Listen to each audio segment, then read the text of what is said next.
This is Doug DeMuro, and today I am going to give you a garage update. I recently sold my Toyota Land Cruiser and my Land Rover Defender and my wife's car and my Mercedes A-Class, and I bought a Toyota Sequoia, and I posted some of these, and people were asking, what do you still have? And it's confusing. I get it, so I'm going to explain.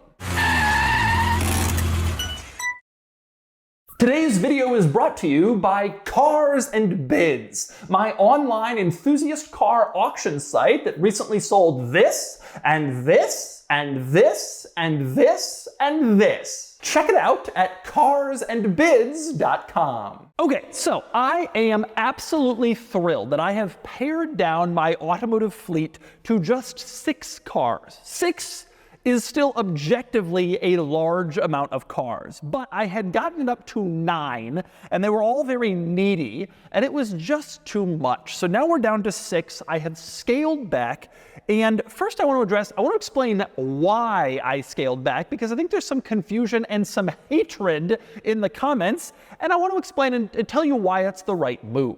So, it turns out that anytime any YouTuber sells any car, there's this hostility from the audience, complaining that he's not himself anymore. He's no longer who he used to be. He's lost touch with his roots. He's lost touch with his audience, that he's abandoning everything that made him great, whatever. Every YouTuber sells a car and they always wince. They're always terrified, like, oh, my audience is going to hate me. I have seen other YouTubers say this before when they have sold cars, and I didn't really get it because I haven't really sold a lot of the cars that I had.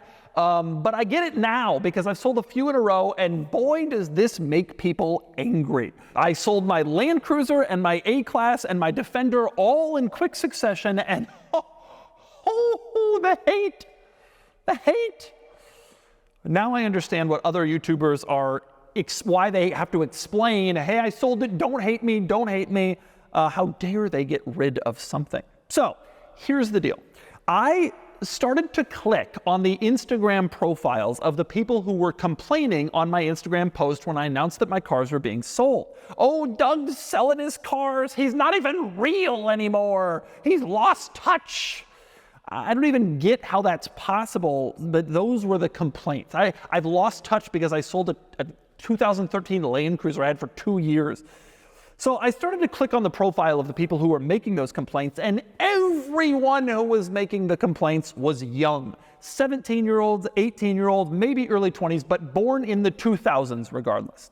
By that standard, I am old. I'm 35, and I remember when I was 18, I thought to myself, if I just had money, I would go out and buy this car, and that car, and that car, and this car, and I'd have this giant fleet of cars, and it would be so cool.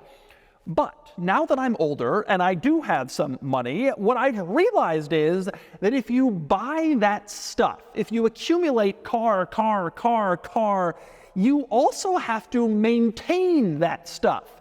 Car in my case, and that house, and that whatever, and so on and so on. And when you're 18, you don't really have all that much going on. You're in your early 20s, you sleep till 11 a.m., and then you walk around the house in basketball shorts for a few hours with no shirt on, and you play video games. It's the dream. It's a great life. It's wonderful, but it's hard to imagine how someone could have more obligations and wouldn't just want to have some cars in their fleet. When you get a bit older, you start to have some responsibilities. I have 2 kids now. They take a lot of time, and they can't really ride in most of my fun cars. They don't really go in them.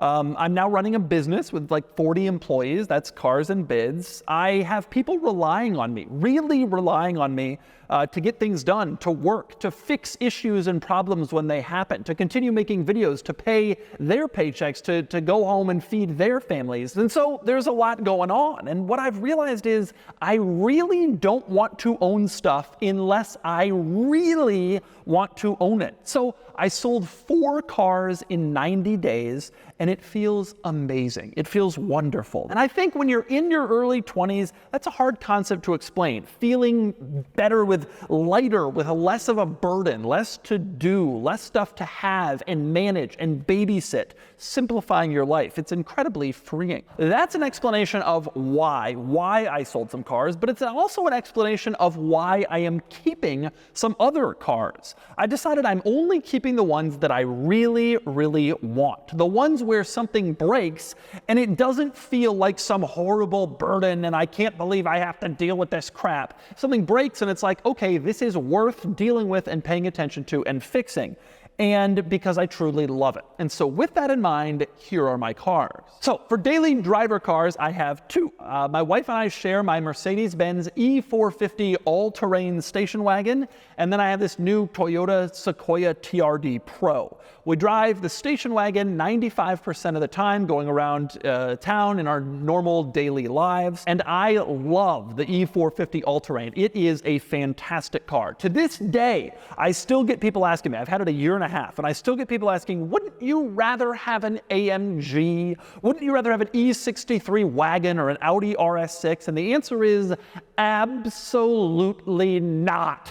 I am incredibly fortunate to have some very special fun cars that I drive from time to time. When I drive my family wagon, I just want something that is calm and serene and comfortable, and I don't have to worry about parking it somewhere, and I don't get beat up by the ride, and I don't have to deal with everything that goes along with an AMG or an RS6, the fuel economy and the cost and all that stuff. At $60-some thousand, my E450 wagon isn't exactly cheap, but it's still less than half of the price of an AMG wagon or an RS6. Those are $100,000, $120,000 cars.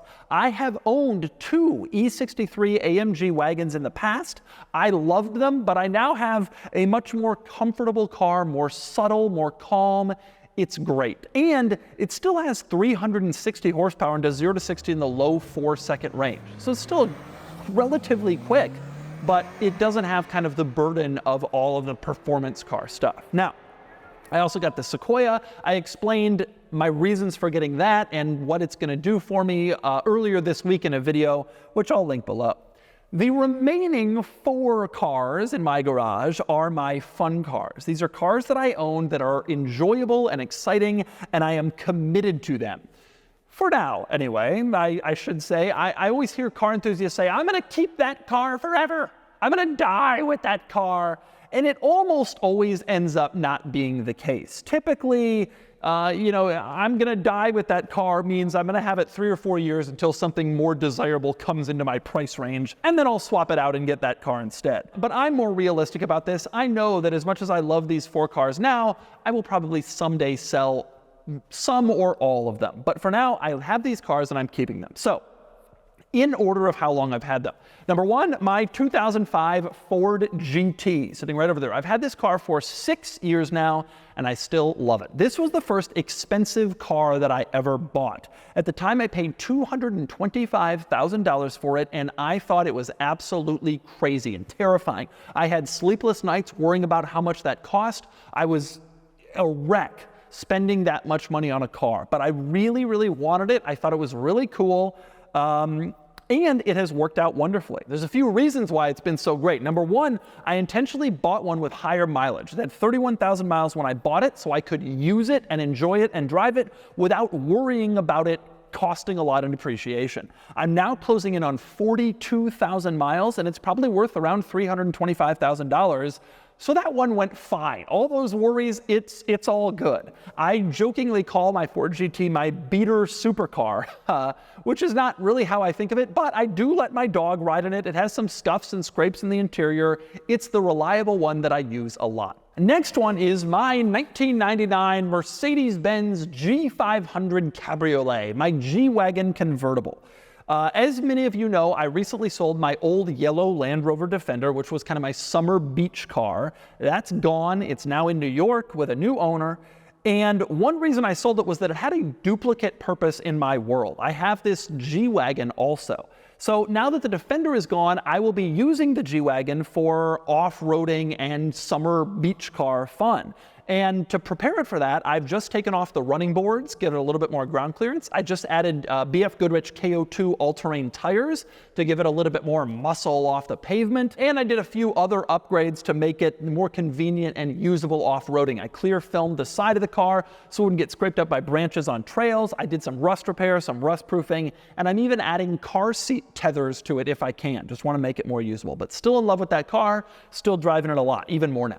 Next up is my Carrera GT, which I'm now closing in on a year and a half of owning that car. This, of course, was my childhood dream car, and I truly love it. I truly believe it is the greatest driving car of all time, except for maybe a couple of cars I can't afford. So let's call it the greatest driving car of all time. I bought my Carrera GT with 9,950 miles, so right at 10,000 miles, and I'm now at 12,400. I've had this car for 14 months now, and I've driven it about 2,500 miles in that time, which is totally unheard of. Most people with a Carrera GT have completely stopped driving them because it has become such a valuable collector's item, but I find that just totally awful, because one of the reasons it has become so valuable is because it is so special to drive. And then it gets into a value profile where you can't drive it, and it's this bizarre cycle. But I'm driving mine. I want to use it, I want to experience it, and I do all the time. Drove it 50 miles yesterday. With that said, the value of the Carrera GT is so high that I do sometimes think about selling it. It's an amazing car, and I would love to keep it forever. But when you think about what you can do with that money, I sometimes wonder, is it worth it? It's amazing. It's my childhood dream. It is so special. But again, it goes back to being a kid versus an adult, like I discussed at the start of this video. The kid who had that dream didn't know about opportunity cost, what else you could do with the money, didn't know about financial independence. The adult now does. But I will say the adult also knows the enjoyment of driving the car. And when I drive it, I forget about all of that stuff. And usually I park it and I say to myself, I'm never selling this car. It's the greatest thing ever made. But the other reason that I sometimes think about selling the Carrera GT is my final car, my 1983 Lamborghini Countach. This is just amazing, sublime. I bought the Countach 7 months ago now, and it's been a truly fantastic 7 months, indescribable. I love it so much. I drive this car no matter what mood I'm in. By the end of the drive, I am absolutely grinning from ear to ear, laughing, screaming at music at the top of my lungs, or listening to the V12 wail, or both, watching everyone else around me absolutely freak out on the road with camera phones and pointing and turning their heads. I am obsessed with this car in a way that I never ever thought that I could be. And driving this car is undoubtedly the most fun that I have ever had in any car that I have ever owned. And after my huge service in Ohio at Evans Automotive, it's been running great, and it's fantastic, and I love it. Love, love, love it. This is a car I can promise you I'm not selling for a long while unless it starts to break down and become troublesome, which is totally possible. If that happens and it really starts to annoy me, maybe then. But for now, it's great. It's amazing. So far, so good. So there you go.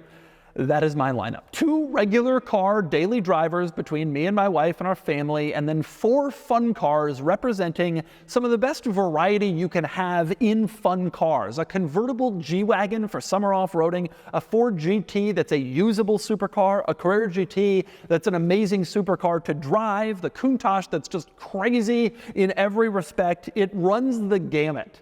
And it gives me basically every possible experience without getting 10 to 15 cars like some people I know. I don't want to have to deal with all that, and I'm thrilled to have 6 cars that do it all wonderfully so well. So that's my garage.